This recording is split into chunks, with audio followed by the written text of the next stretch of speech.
Welcome to Shorr Solutions, the podcast, and I'm your host, Jay Shorr, CEO and founder of Shorr Solutions. We are a team of national and award-winning practice management consultants with experience running a multi-million-dollar cosmetic dermatology and plastic surgery practice. We're here to share strategies and insights that will help you grow your practice efficiently and profitably. In each episode, we'll explore the steps and actionable insights to guide you through your journey to increase efficiency, boost revenue, and decrease costs. Tune in and discover how to improve your patient experience and take your aesthetic practice to the next level. Well, greetings, everybody, and welcome to another episode of Shorr Solutions, the podcast, and I'm your host, Jay Shorr. Today, I have a very special guest on with me today, and it's one of my own family members, not blood family, but La Familia in our business.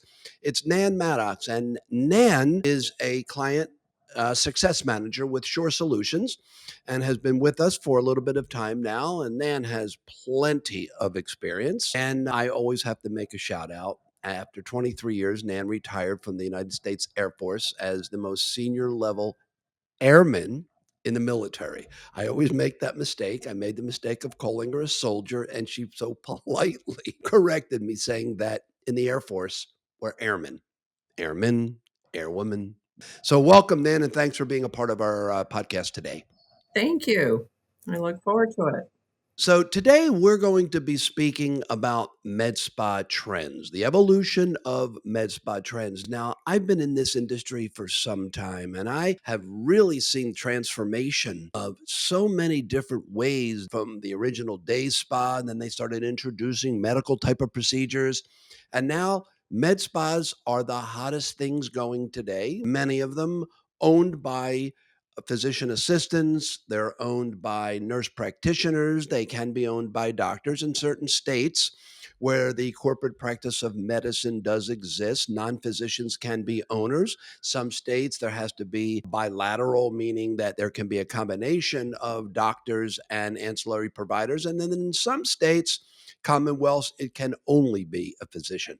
That's not the purpose of that today. We've had other guests and legal teams on for our podcast that have explained the differences. So we're going to talk about what the historical roots of med spas are today. I recall when I first got into this industry, there were the day spas, then there were the day spas that handled medical procedures, and now it's one of the biggest things out there today. Early in the 1990s, the med spas started to merge in with medical clinic services, and the FDA approvals of lasers basically enabled non-surgical wrinkle and hair reduction, whether it was lasers or radio frequency. And over time, med spas have expanded with safer and more advanced treatments because they have integrated externally outside of a traditional medical practice owned by the doctor. Now, Nan has been an owner in Florida. In Florida, you don't have to be a doctor to own a medical spa. You do, however, need a medical director to oversee it. So we're going to get into part of this is, Nan, how have consumer expectations changed over the years in what we remembered a med spa to be to where it is today? Oh, they're really focusing on the non-surgical options. They want something that's minimally invasive, procedures like Botox, fillers, laser treatments with shorter recovery times and less risk involved. And the industry is actually answering that by having neurotoxins and fillers that last longer now. So, with the transformation of so many med spas coming up, now they have them not only in traditional doctors' offices, but now the PAs, the NPs, even estheticians are owning them. They're in strip malls, they're in regular shopping malls, and I've even seen them now in airports. And you and I have had a conversation about why this happens, and you mentioned to me it was about convenience. Let's talk about that for a second. Why would somebody go to these one off non physician owner related practices and go to an airport even? Well, probably because they have lots of time from all the flights being delayed lately. They have extra time in airports to go check things out. But it's really just a matter of convenience. People want things now, they don't want to have to wait. And sometimes they do sacrifice quality over being able to get something quickly. And so, if it's right around the corner and you have some time and you're in the mirror and you're looking and saying, "Oh, I could use a little Botox," run in and get it. I try not to look in the mirror as much because every time I look in the mirror, I almost kind of think I need something else. So, consumer focus, how has that changed over the years? I remember the consumer focus used to traditionally be all female, all right? And now, big transformation. Yes. Me included. Me included. I've never met a neuromodular modulator needle that I didn't fall in love with, right? So, and that's from the male perspective. So let's talk about the shift in consumer focus. A, gender, non-surgical versus the traditional surgical, the demographics and holistic approaches to that. Yes, I mean, the non-surgical options were created for people as an alternative to surgery. People were looking for less downtime and less risk. And now there's an increase in the male clientele. Men are also seeking med spa services, particularly treatments like neurotoxins and facial rejuvenation. And that really expands your customer base. There's younger demographics, the millennials and Gen Zs, they're embracing the aesthetic treatments. If you can't turn on Instagram or TikTok without a social media influencer talking to you about a beauty product and makeup tips and what's going on in the industry. So there's lots of different aspects of a med spa that didn't used to be there. When I owned a med spa, I went to the local high school and was looking for the most popular person to talk about coming to the spa and getting a pedicure. There's just different avenues of customers right now and different things that they're looking for in their treatments. Great point. So let's dive into that a little bit deeper because I remember in my former practice, which was dermatology, plastic surgery, and the med spa, it used to just be neurotoxins and dermal fillers, maybe a little bit of RF. I remember the days of weight loss where it was HCG, all right, and phentermine. It's almost going back to like MySpace, all right, the social media, right?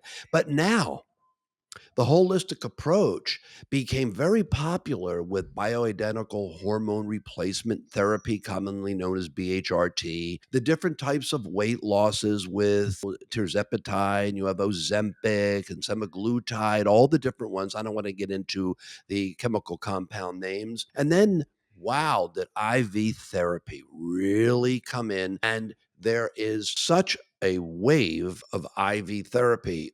In my day, if you needed an IV, you were sick, right? You're in the hospital. Now you go to the corner med spa and get an IV for nutrition. Let's talk about that. How has that really changed the consumer focus? A spa can't just have neurotoxins and fillers anymore. You really have to be diverse in the types of treatments that you provide. And a lot of people are looking for that holistic approach. They're wanting to be able to get their bioidentical hormones, their testosterone injections. They're wanting to be able to get their skincare. They're wanting to get body contouring. They're wanting to get skin rejuvenation. They're wanting to get IV therapy for a variety of reasons. There's menus just in IV therapy. So people are looking a lot now for the one stop shops.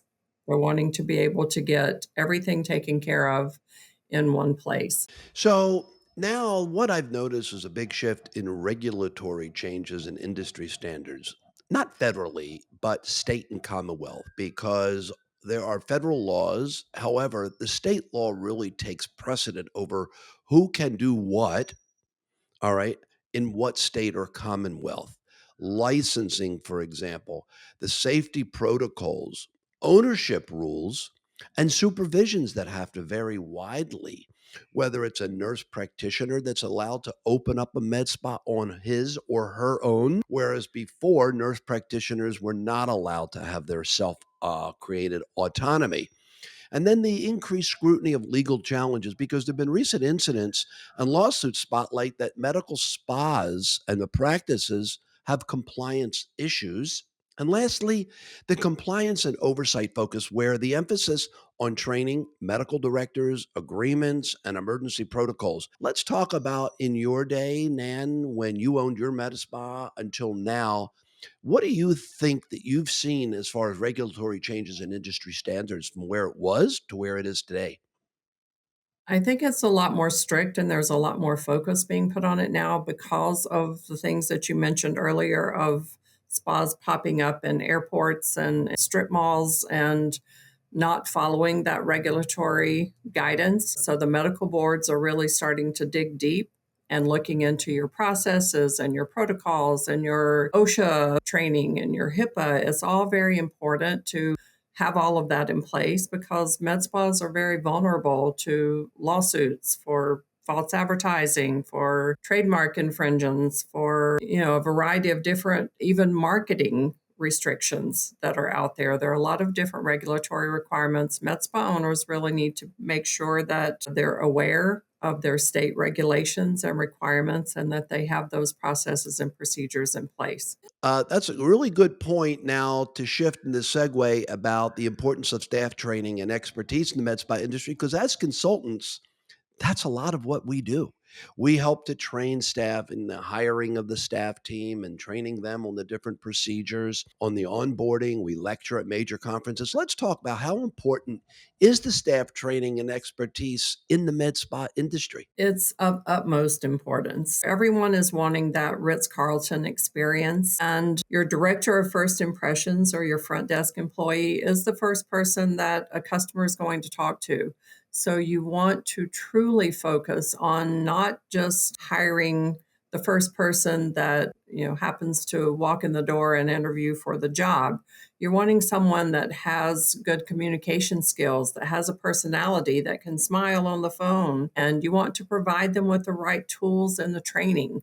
A lot of times the training goes into the sales team and they forget about the front desk person that's answering the phone and providing them the right tools with scripting and the credentialing and teaching them about treatment plans. There's just a lot of training that needs to go into those positions and not just your sales team, which of course is also important. So that's what we're seeing, especially when we're listening to phone calls with the different practices. We're seeing that the front desk people are not as well equipped as they really should be. So, everybody talks about sales and everybody talks about leads and everybody talks about marketing.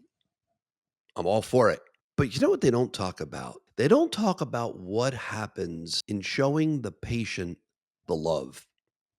Instead of just coming in and doing your jam and trying to collect the almighty dollar, can you just expound a little bit about what goes into showing our patient the love to keep them wanting to come back for more? Even though we may perform the most efficacious procedures, they may not want to come back. It all just boils down to the customer service experience, that Ritz Carlton experience, standing up when your patient walks in the door, verbally greeting them, making eye contact with them, welcoming them, and then making sure they're attended to throughout the entire process. Don't leave them waiting in your waiting room and don't leave them waiting in a treatment room and talk them through the procedure and bring them out to have a proper checkout. It's all just the whole cycle and just making them feel important and making them feel like they're a part of your family and not just there to give you money. I always relay our industry, and you may have heard me say this in prior podcasts, to the restaurant and the hotel industry. And it's like going into a Ritz-Carlton or a Four Seasons, and the person behind the desk after they get your credit card just like throws the key on the counter and tells you the elevator's over there, your room is. Or did you ever go into I laugh about this one. You go into a nice restaurant and they throw the check on the table before you're even done asking for another cup of coffee or a dessert. So, let's talk about how the person in the office really can destroy the experience. Yes, they can. I mean, we have exposure to that quite often when we are listening to the phone calls of the practices and we hear someone calling and saying, "How much is your Botox?" And the person answering the phone says, $12 a unit. And the person calling says, "Okay, thank you," and hangs up. There's just not that extra step that the front desk is taking with phone calls in order to convert that person that's calling. The patient walks in to the front door and they're not greeted. There are so many things that are overlooked in the day-to-day practice that you really need to pay attention to the fine details and to how your coffee table looks, and do you have offer something for them to drink? Do you have coffee available, water available? Just the little things can go a long way with creating that Ritz-Carlton experience for your patients. Let's take a quick break. We know that maintaining a profitable aesthetic practice while managing all the moving parts of your business is challenging. While your passion and dedication lie in caring for your patients and practicing medicine, the same enthusiasm might not extend to crunching the numbers in your business. Well, here at Shorr Solutions, we can help you with your financial analysis. Our services are designed to help you identify opportunities for growth, reduce unnecessary expenses, and maximize your practice's profitability. Whether you're seeking to streamline operations, increase revenue, or gain clarity on your financial performance, we provide the tools, strategies, and expertise you need to succeed. Schedule your free consult with our team today to get started. So, let's talk about the trends now. Advancement in non invasive and minimally invasive procedures, about all the new technologies that are out now that weren't out when we first started, like RF and microneedling. And let's talk about that for a second, Nan. Yes, there are new things coming out on the market every day with different and newer technologies, innovative treatments, advanced laser treatments. I mean, there are so many things that you can do in lieu of surgery now that it's just incredible how far it's come. When I owned my spa, I had a hair removal laser and an IPL. And at that time, that was top of the line. I didn't know that down the road there would be machines that would core your skin, and take little pieces out of it so that the skin would close and it would make your skin tighter without having an actual facelift. But there are so many different innovations and advancements in these treatments with RF microneedling, with injectables that have longer lasting effects. These are things that are going to attract clients who want results without the risk and recovery time associated with surgery. What do you think about in the last several years, all the robotics? Now, if you want hair removal, like hair transplantation, now you need a tech to run the robot, but everything is now, robotic. Who knows where it's going to go, right? So, telehealth and virtual. This was a nothing burger, as Mr. Wonderful from the Shark Tank uses that claim. All right. I think this became really big during COVID. Yes. All right. Let's talk about telehealth and virtual conversations that and consultations that we have with people to expand our client base. We're able to shorten, I think, the length of the consultation and physically meet the people and actually see more people. Let's talk about that for a second. Yes, a lot of patients are wanting that virtual capability. I hear that more and more on phone calls of the patients saying, "Do you offer virtual consultations?" I'm not sure with med spas if that is the right way to go with an initial consultation, but it certainly is an alternative because it's a little bit different than with surgery. And when you do a virtual consultation, you're not expecting them to get surgery that day. But in a lot of med spa treatments, especially with injectables, when they're coming in for the consultations, a lot of times that treatment time is built in and you have them there and you talk them into the treatment and they get the treatment while they're there. but it's still a good opportunity for follow up treatments. If someone does have a procedure, they may be willing to drive longer to your practice if they know they can come in and get it done, and then their follow up treatments would be virtual. So I think it's a great thing to offer and a great avenue to have to do the follow ups and even the post treatment care. And it can essentially expand your client base beyond your local geography. And it also increases the likelihood of repeat visits through easier follow up care. No, I like that because many people don't really even speak about that. You are correct. Surgical, the consultations virtually is much more prevalent than the med spa because of the time. But once the treatment's performed, many times for me, example, getting Botox or Dysport or Jeuveau or Zim, and I want to be fair to everybody, I really don't need a follow up unless I feel that the results are a little bit deficient. And instead of having to travel 30 minutes or 20 minutes to my provider, I would rather get on Zoom or Teams or whatever, spend 5 minutes and say, Doc or PA or NP, whatever it was, here's my results. I'm very happy. Thank you. All right. And that saves the patient time, and that's a great service to offer. And it also saves the provider time. And like we said, time is money because if you book in the consultation time telehealth wise, that could be a 5 or 10 minutes versus having the patient come in and you're booking it out for 15 minutes to a half hour.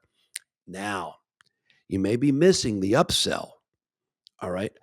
But you have to know your patient, and you might say, well, I don't want a telehealth visit on that. Please come back in. All right. So I know we had a different, our prior podcast was on marketing, but man, this is going to be a different twist in the trends of marketing.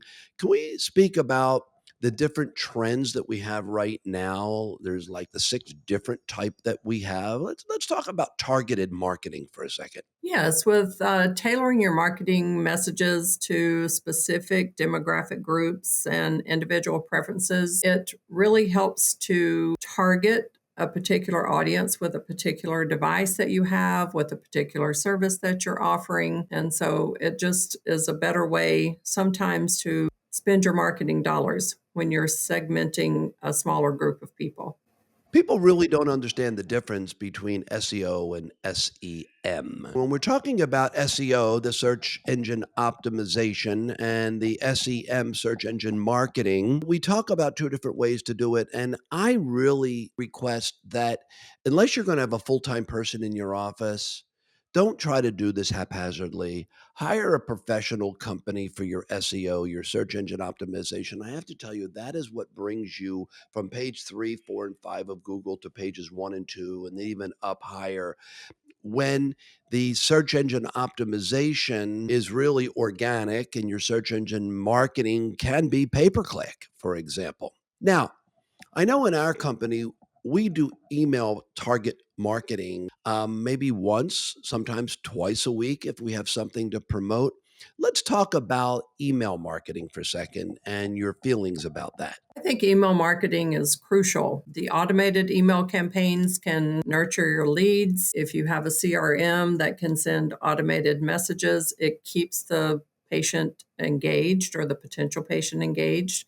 You can offer promotions, but you also want to personalize it because whenever you personalize the email and it doesn't just look like an automated email, those are important too, but the personalized emails can actually increase engagement rates. And that's really what you're wanting with an email. You're wanting people to actually open them, read them, and click through to whatever it is that you're talking about. That's great. Now, let's talk about for a second selling versus educating. I like to educate the recipient of that email because I'm a firm believer that when you educate people, they will buy. All right. So a lot of times I get e blasts and it's always about selling something. They're trying to hawk and get my money. And I appreciate what they're trying to do. However, when we send out our e blasts, it really is about education. For example, most of them, I want to say 8 out of 10 of our e blasts will have a podcast associated with it. And by our podcast, we're not trying to sell you anything. We're trying to re engage you. It's an educational podcast. Now, yes, you can go to our website and see it, But most people aren't going to go to our website and just pull out episode number 121 with Jay and Nan. So we send it to you. And then once you're onto our website, then you can see what else we have. And that's the subliminal way of selling, right? So let's talk about education versus sale. Yes, you want to be able to educate your patient on the procedures that you have that you're offering. You can do that through, like you were mentioning, with the podcast, with blogs, with workshops. You can do lunch and learns at your practice. Those are usually really popular, talking about a new procedure that you're doing or a new machine or device that you have. And also, it's important to provide your front desk or the person that's answering your phone with education about the procedures as well. So they're able to talk to them and talk to the patient about what things really entail. Clients are really wanting to get that information. They're wanting full transparency with what you're offering, with pricing, with all that goes with it. So, education is very important. It's important to mix it up. You want to have fun with your content, but you also want to educate. Wow. Let's talk about social media from med spa trends. It wasn't a trend back then. And now you've got every type of an influencer out there. So let's talk about influencers, the content that you want to put on social media, and the user generated content. Yes, collaborating with influencers, of course, wasn't around when I had a med spa. And it was interesting. I just saw on TV yesterday, it said that they're now offering college and university courses to teach you how to be an influencer, because that is what a lot of the young people are wanting to do and how they're wanting to make their money these days. So there were a lot of pros and cons discussed about that. But I found that was very interesting in light of talking about this topic today. So you want to try to collaborate with an influencer. Look for somebody that is, like I said, maybe in your high school or you're in the business community that can talk about your services. So is this person going to have a bachelorette or a master's in influencer management? Is that like a new degree or something? It may be. I think it's coming to that, honestly.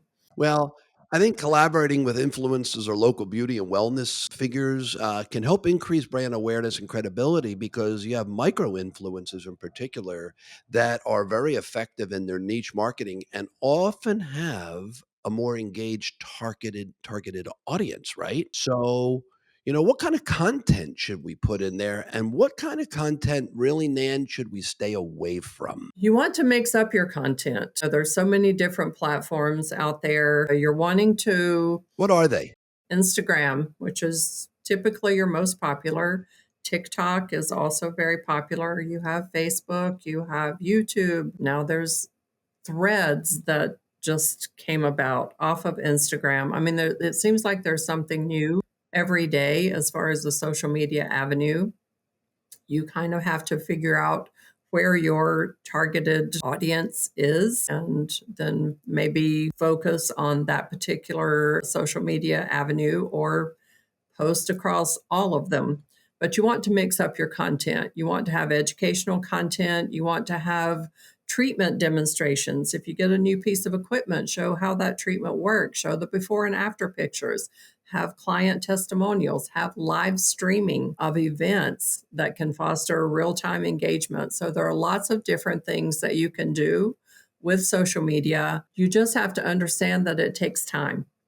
And now there's a new trend called Instagrammable treatments. So everything now is just really, really all about social media and how you promote it. It's no longer an option. It's something that you have to do. Yeah. And who do you get to do it? It's best if you have someone in house that can do that for you, whether it's the esthetician. I know when I hired estheticians, one of the questions that I asked was, how savvy are you with social media? How many followers do you have? Are you comfortable on camera? Can you make videos? Those were all important things that were part of that role. They can't just come in and do skincare anymore, and they have to be comfortable on camera. The same thing with the injectors. You want someone that is comfortable being on social media and someone that can actually do those videos and can edit the content and knows how to navigate the different avenues.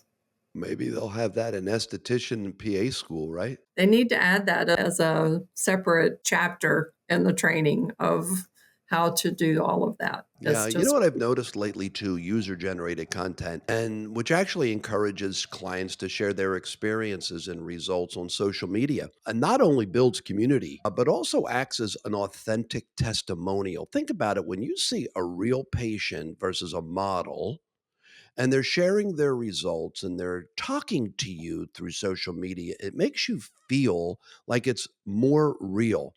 And med spas can incentivize this by featuring client stories or offering discounts for shared posts. However, I want to make very clear that that is a marketing payment and it's not in lieu of the type of a treatment, because we have to ensure by state regulation that we're not incentivizing people for the referral of different client base. So be very, very careful about that.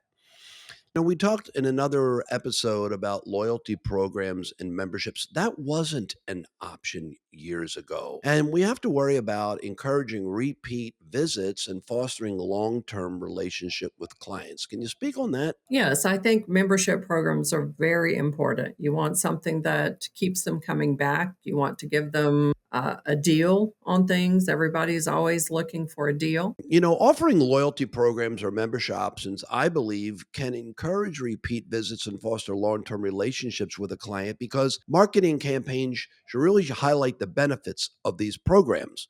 Now, don't you believe that that has been a reason why people go back to specific airlines, why people go back to specific hotels? Yes, it is their brand of choice. And even restaurants. Let me give you an example. They have a membership, and I love going to certain restaurants. And after you give them your phone number and they put it in their system, and after four visits, you might get 20 or $25 off of your next dinner, or a free dinner up to $25. You know, don't think for one second that I may not go to that restaurant just so I can make that to get my fifth one so that my next one is free. Don't think for one second that I'm not going to travel on this specific airline because all I need is one or two more flights and my wife can fly free for the next year. Without naming the airline, you'll all know who that is. Don't think for one second that I don't want to stay at a hotel another one or two nights because it bumps me up to gold or diamond. And with that, I'm now able to get free drinks and hors d'oeuvres at 5 o'clock at night in the hotel. These things all mean something to me, and it's they're thanking me for my loyalty. And it's not a whole lot different than we as a med spa owner have to have somebody that when they have the membership, they pay X amount of dollars, but they're getting something back in excess of if they had paid a la carte. So, any other thoughts on that, Nan? No, I think you hit the nail on the head with that. It just encourages repeat visits, it fosters long term relationships. And just don't forget to have your marketing also highlight the benefits of these programs that you're offering within your business. All right. And the last thing I want you to expand on, because this wasn't anything when you and I both had our practices, let's talk about customer reviews and testimonials. First, we know how much they can help us, but let's talk Yes, about how much they can hurt us. that is very true. Does this mean we're old, Jay, that none of these things existed when we had our I businesses? think I try to classify it as we're more mature. Okay, more Or how mature. about this? It's when I used to have hair. Okay. All right. Online reviews. I mean, I read them. I think I'm no different than anyone else. If I'm going to a restaurant, if I'm going anywhere, I'm going to look at reviews. So, online reviews and word of mouth referrals are just invaluable. So, you want to make sure within your practice you have avenues to request those from your patients. Don't be afraid to ask for a review of a happy patient or a client testimonial. It's important to talk about that, how to go about it, and then just understand the importance of having those on your website and being able to provide growth in this competitive market. You have to have online reviews. So I had a conversation yesterday with a prospective client, and the reason that he called me is because he freaked out that he got a negative review. He told me that he has 320 five-star reviews out of 320 reviews, and somebody gave him a negative review, and the reasoning doesn't matter because, a patient slash client doesn't need a reason to give you a negative review. They can. And because they can, it can happen.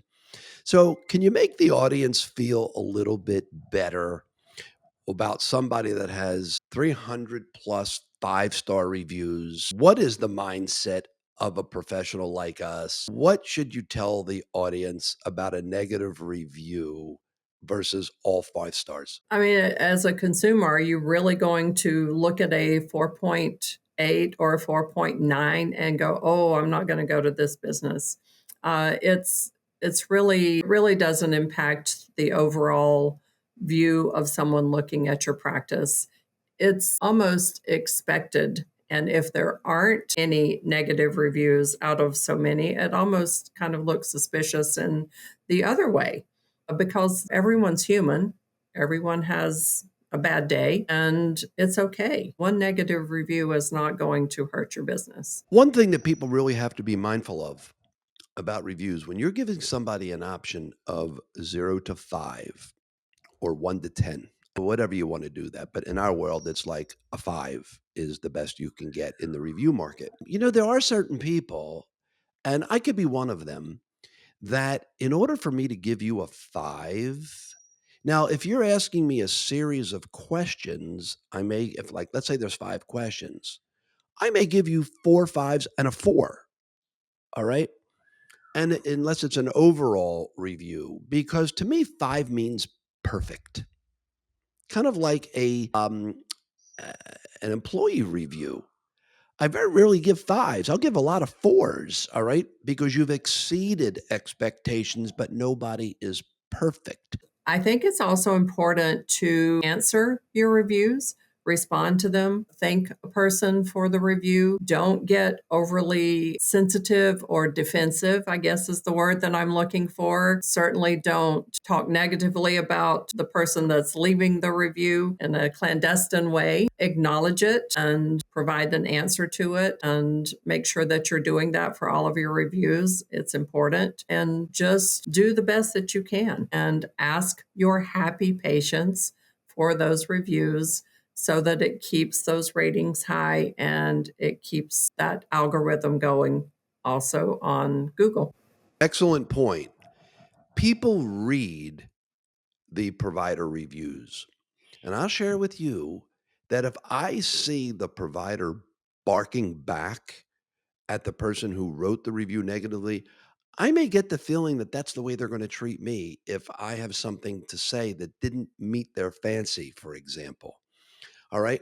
I always believe in responding, thank you for your review and I apologize for XYZ. And, please allow us the opportunity to make it better. Let the recipient or other people that are reading it feel that maybe it was the other person that created the issue and not necessarily the provider, and that they're willing to give the provider a second chance. I don't necessarily read positive reviews. When I want to buy something like a retail product, I want to know what might possibly be wrong with that product.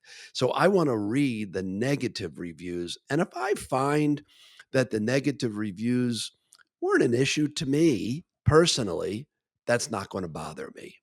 All right. So, ladies and gentlemen, that now concludes episode number 121, The Evolution of Med Spa Trends. Please allow me to thank our colleague, Nan Maddox, our client success manager. And until episode number 122, good luck, God bless. Don't go anywhere just yet. If you enjoyed today's episode, make sure to subscribe so you never miss the latest insights. New episodes are released every 2 weeks. For more valuable information and resources to elevate your practice, sign up for our e-newsletter. You'll get the latest industry updates, expert tips, and exclusive strategies straight to your inbox. Also, don't forget to follow us on social media at Shorr Solutions. If you're ready to take your practice to the next level, schedule a free consult with our team today. Thank you for joining us on Shorr Solutions, the podcast.